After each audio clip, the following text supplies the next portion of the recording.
จิตของผู้มีสมาธิมันจะมีพลังงานเด้ไปนั่งอยู่ไสก็เป็นทิพย์เด้แต่ผู้ใดจิตตั้งมั่นเป็นสมาธิเนี่ยครูจังว่าอยากให้ฝึกนะฝึกเบิ่งลมหายใจเข้าหายใจออกให้มันสบายผ่อนคลายความคิดความกังวลมันสิออกในขณะที่เฮาหายใจเข้าสร้างความสดชื่นขึ้นเวลาหายใจออกผ่อนคลายความทุกข์ความกังวลออกนะจิตมันก็จะอยู่เข้าออกในปัจจุบันนี่อยู่ให้เป็นธรรมชาติพระพุทธเจ้าเพิ่นให้รู้อย่างพอดีบ่หนักหน่วงบ่จ้องบ่เพ่งเกินไปหูคือเฮาจับลูกนกที่ยังอ่อนอยู่นี่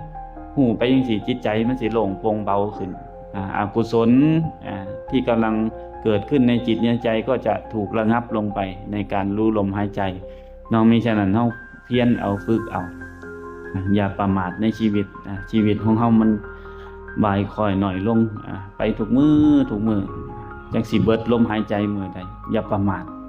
ในการได้เกิดมาเป็นมนุษย์ในการได้พบคำสอนพระพุทธเจ้าท่านพระพุทธศาสนาอยู่เฮาประโยชน์ให้มันได้ถือเอาประโยชน์แห่งตนในโลกนี้ไว้ได้โดยแท้นั่นแหละผู้ที่มีศรัทธาผู้ที่มั่นคงในศีลนั่นแหละคือผู้ที่ถือเอาประโยชน์แห่งตนได้